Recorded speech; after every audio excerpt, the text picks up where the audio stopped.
Yes, sir. All right, good morning. I'm going to turn things over this morning to the chief. Chief John Toom, Sioux Falls Police Department.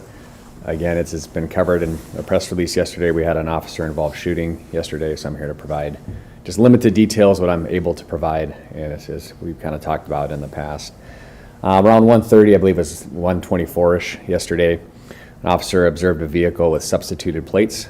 Substituted plates are plates that don't belong on that particular vehicle. Sometimes can be used in stolen vehicles or just other cases where criminal activity and it's against the law to substitute your plates on a vehicle.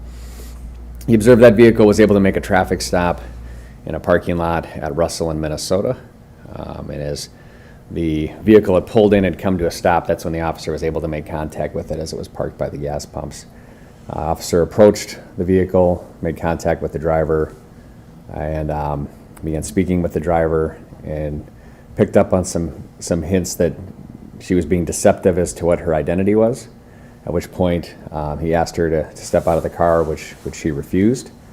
Some dialogue took place. At one point, the door was open on the driver's side of the vehicle, and the officer attempted to get the individual to step out of the vehicle, which again, a struggle ensued as the officer was trying to pull the individual out of the vehicle.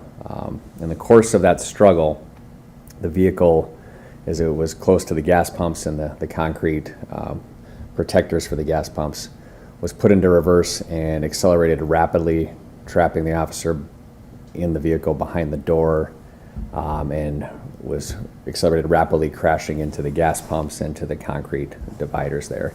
In the course of that struggle, the officer did discharge his firearm towards the individual, fearing for his safety, and both the driver was struck by bullets as well as the passenger on the exact opposite side on that front passenger seat.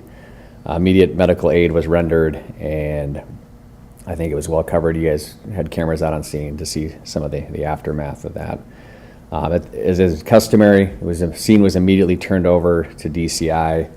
The one officer who discharged their firearm was placed on administrative leave as per standard, and we are turning over the investigation over to DCI as a standard case here. So we won't be able to give details or comment in too much on the actual particulars of the incident. Again, another incident that kind of really highlights the danger that our officers are facing and the job that they have to do every day. And I think it's worth noting, it's been well covered. We've had, I think now this will be the 7th officer involved in the shooting of this year. We've had 9 since last October.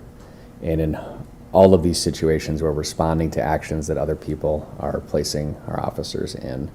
And I can guarantee that our officers don't begin their shift every day desiring to be in one of these incidents, as it's very impactful, and obviously not just for the people, our officers, but for the people who are sometimes, like I said, we'll let Sam get to some of the updates, but as far as the injuries, but this is not what we want to see every day. We want really there to be compliance and for people to cooperate with our lawful authority and ability to enforce laws and things of that nature.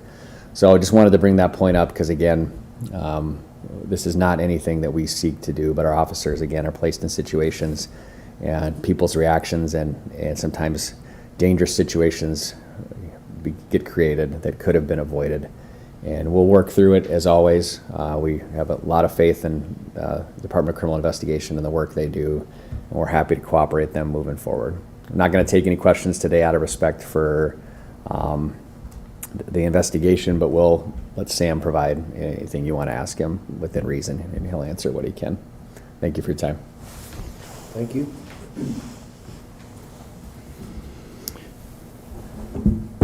Okay. One of the other things about that I wanted to touch on with we're not going to be able to give out names, obviously, of the people, but the driver had several warrants. There were, I think, numerous warrants. They had a combination of both misdemeanor and felony warrants. We also had a couple other people that had warrants that were in that car as well. So there's going to be more that'll come out on that. On the log, not a whole lot. One of the aggravated assaults was a teenager. Somebody shot at him. This happened last night somewhere about 8 or 8:30 p.m. That was in the 1300 block of South Majestic View Place. He was walking, and their victim is a 16-year-old boy. He was walking, there was another car that drove up next to him, and he thought there was several teenagers. He thought they were all teenagers. He may have recognized a couple of them. One person from the car got out. There was a short conversation between the two of them. This other person, the suspect, then pulled out a gun and fired it several times. The victim, once he saw the gun, took off running. He was not hit. We didn't have any shell casings that were found, and still kind of working on piecing things together, primarily who the suspect is and what this was over. The other aggravated assault, that was a person that was threatened with a taser. No arrests have been made on that. The suspect is known, but haven't been able to find that person.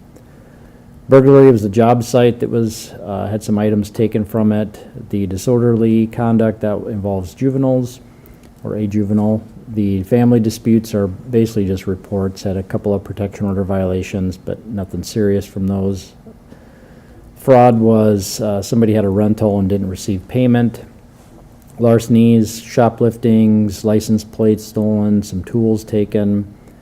No big quantities on the one. Narcotics. The sex offenses a report. Simple assaults were domestic. And the weapons violation, that was what the chief covered, the officer-involved shooting. Sam, on that shooting, I don't know if you guys know this or if this is something that's going to be left to the DCI investigation. The vehicle going into reverse, was that done intentionally, or was that something that happened in the struggle? I don't think I can answer that at this point in time. My guess is that will probably come out. It may be a little bit of speculation on my point, but I would imagine that part would come out with the DCI report once that's done.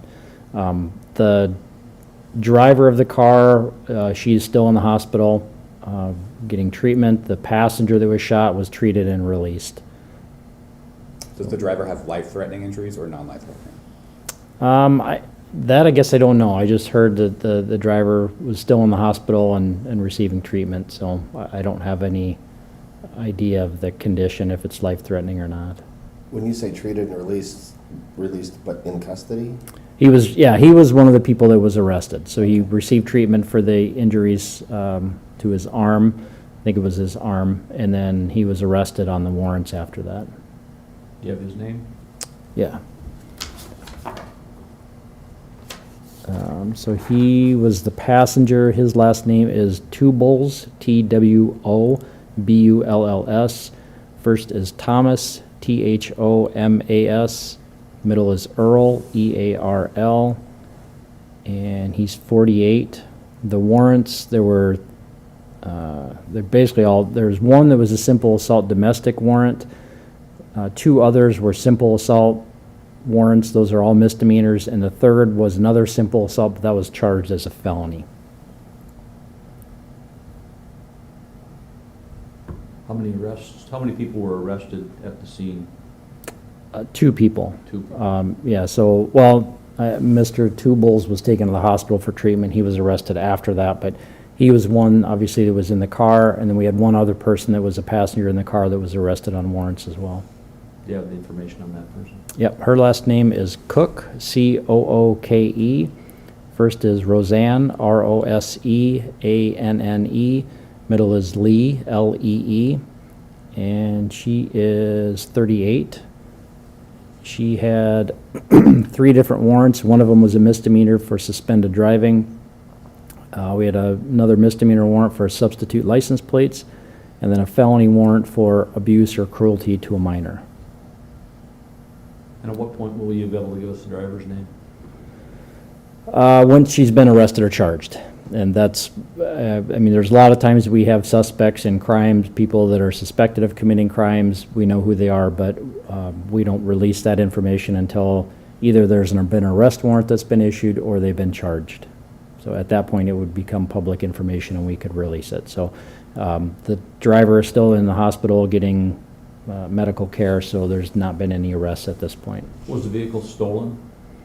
That I don't know. I think that'll be covered by the DCI thing. I guess I can't speak to that. I don't know if it was stolen or not. Can you tell us if the officer was a veteran or a rookie or?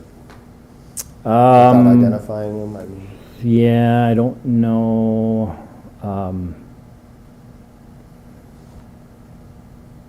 He's been on the department a number of years. I mean, I don't even know how many years that's been, a few years. Okay. he's not new. Not brand new, no. Okay. 4300 block of East Arrowhead, I think there was a robbery this morning in a casino at about 8 o'clock. Do you have any info Yeah, on that? I heard the call come out. I didn't, let me see if I can find some information on that.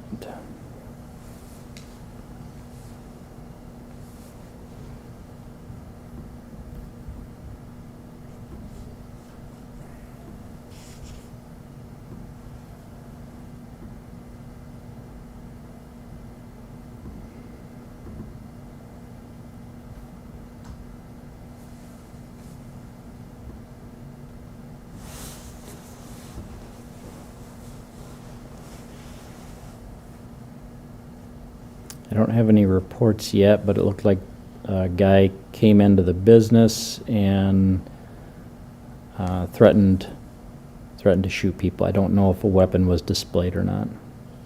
Is there a description of the individual? Nothing I have yet. I'd wait for the report so I can get that accurate details. Anything else? Nope. Okay, thanks. Thank you.